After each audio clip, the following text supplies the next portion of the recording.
اب یہ جو عشرہ شروع ہونے والا ہے یہ مغفرت کا عشرہ ہے. اس میں ہم اللہ رب العزت کے حضور گڑ گڑائیں، اللہ سے معافی مانگیں، اور ہم یہ سوچ کے اللہ سے معافی مانگیں کہ یا اللہ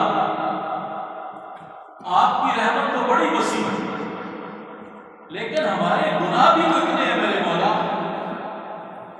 اس رمضان کے صدقے، اس کی رحمتوں کے صدقے، اس کی مغفرت کے صدقے یا اللہ ہم آپ سے سوال کرتے ہیں کہ اب اس مہینے کا امتیاز ہے اور یہ امتیاز میں انہی لوگوں کو حاصل ہوتا ہے جو اس کی قدر کرتے ہیں. بیٹنے کی میں نے اس کا یہ خیال رکھا اور یہ اتنا اچھا ہے کہ ساری چیزوں کا یہ خیال رکھتا ہے، یہ ساری چیزوں کا احساس کرتا ہے، اسے قدر ہے اس بات کی، تو پھر وہ اپنی عنایات مزید دیتا ہے، اپنی توجہات مزید دیتا ہے. اور اگر ہم اس کی ناقدری کریں تو وہ بھی کہتا ہے جا بھاڑ میں مجھے کیا پڑی ہے. تو اللہ رب العزت کی رحمت ہماری سوچوں سے بھی زیادہ وسیع ہے. ہمیں اندازہ ہی نہیں کہ اللہ رب العزت کی رحمت کتنی ہے. لیکن اگر ہم اللہ کی رحمت کی قدر نہیں کریں گے تو اللہ کی پکڑ بھی تو ہے نا. اور پھر اتنا بخش ربی کا شدید، اللہ کی پکڑ پھر اتنی سخت ہے جس سے پھر پچھوانے والا بھی نہیں. تو یہ جو عشرہ شروع ہو رہا ہے اس میں ہم اللہ رب العزت کی مغفرت کو اور اللہ رب العزت کی رحمت کو اور اللہ رب العزت کی توجہات کو اپنے شامل حال کر لیں. اگر تو یہ ہو گئی بات تو پھر مزے ہی مزے. اللہ رب العزت کی رحمتیں جسے مل جائیں، اللہ جس کے لیے مغفرت کا اعلان کر دیں، اللہ جس سے راضی ہو جائیں، پھر اسے کسی چیز کی کیا پرواہ ہے. اس لیے ہمارے سامنے نبی علیہ السلام کی وہ حدیث مبارکہ، نبی علیہ السلام کی سیرت طیبہ کا وہ پہلو اور نبی علیہ السلام کی حیات مبارکہ کا وہ واقعہ ہمارے سامنے ہونا چاہیے کہ جب ایک شخص جو قبول اسلام کے لیے آپ کی خدمت میں حاضر ہوتا ہے اور حاضر ہو کے عرض کرتا ہے کہ یا رسول اللہ صلی اللہ علیہ وسلم، کیا قبول اسلام کے بعد اللہ رب العزت ماضی کے ہر گناہ کو معاف فرما دیتے ہیں؟ حضور فرماتے ہیں بالکل، اللہ کا ضابطہ اور قانون ہے کہ جو شخص سچے دل سے اسلام قبول کر لے اور اپنے گناہوں پہ توبہ طائب ہو جائے اللہ تعالیٰ اس کے گناہوں کو معاف فرما دیتے ہیں. وہ عرض کرتے ہیں یا رسول اللہ صلی اللہ علیہ وسلم، میرا گناہ تو بہت بڑا ہے، کیا اللہ اسے بھی معاف فرما دیں گے؟ فرمایا بالکل اللہ اسے بھی معاف فرما دیں گے. کہنے لگا یا رسول اللہ صلی اللہ علیہ وسلم، میرا گناہ تو زمین و آسمان کی وسعتوں سے بھی بڑا ہے، کیا اللہ اسے بھی معاف فرما دیں گے؟ حضور نے فرمایا کیا تیرا گناہ اللہ کی رحمت سے بھی بڑا ہے؟ یہ تو مجھے معلوم ہے، یہ تو آپ سے پوچھنے آیا ہوں کہ میرا گناہ میرے نزدیک اتنا بڑا ہے کہ زمین و آسمان کی وسعتوں سے بھی بڑھ کر ہے. اب آپ فرمائیں کہ کیا اللہ کی رحمت اتنی وسیع ہے کہ میرے اس گناہ کو معاف کر دے؟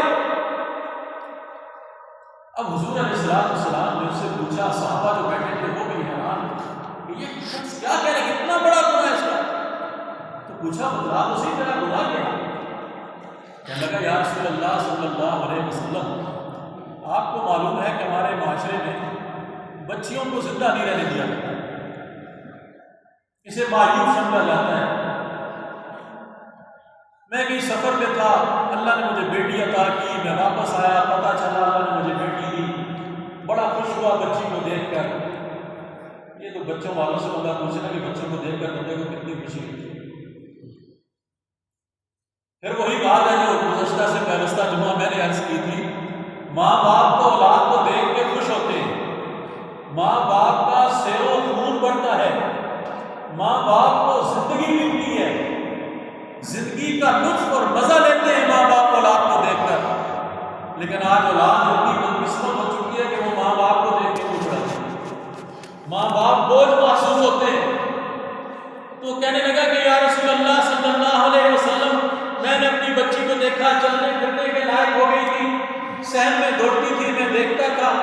میرا خون بڑھتا تھا، خوش ہوتا تھا۔ ایک دن ابو جہل نے مجھے دیکھا تو کہا اچھا تو ہے جس کی بیٹی ہے؟ تو مجھے بڑی غیرت محسوس ہوئی اور میں نے اپنی اہلیہ کو کہا کہ اسے تیار کرو، میں نہال دے کے جاتا ہوں، ایسا کرتا ہوں، وقت نہیں ہے۔ بچی کو تیار کیا، میں لایا، بلایا، ساتھ دیا، چل پڑے۔ آگے جا کے ویرانے میں نے گڑھا کھودنا شروع کیا۔ وہ بچی بھی میرے ساتھ اپنے ننھے ہاتھوں سے مٹی نکالنے لگی کہ پتہ نہیں ابا جان کیا کر رہے ہیں۔ میرے ماتھے پہ پسینہ آتا تو پسینے کو صاف کرتی، میرے ہاتھوں سے کے ساتھ مٹی لگتی تو مٹی کو جھاڑتی۔ یا رسول اللہ صلی اللہ علیہ وسلم، میں اس کی محبت میں ڈوبا ہوا اسے بھی دیکھ رہا تھا اور اپنے زمانے کا جو طرز تھا اس کے ہاتھوں بھی مجبور تھا۔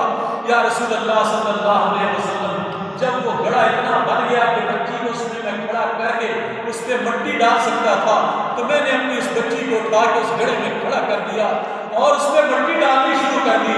یا رسول اللہ صلی اللہ علیہ وسلم، میری اس معصوم بچی نے اپنی توتلی زبان میں مجھے کہا کہ میرے ابا مجھے کیوں دفنا رہے ہو، میرے ابا مجھے اس گڑھے میں کیوں ڈال دیا ہے، میرے ابا میرے اوپر مٹی کیوں ڈال رہے ہو؟ اور وہ یہ پکارتی رہی اور میرے اوپر شیطان مسلط تھا، میں اس کے اوپر مٹی ڈالتا گیا۔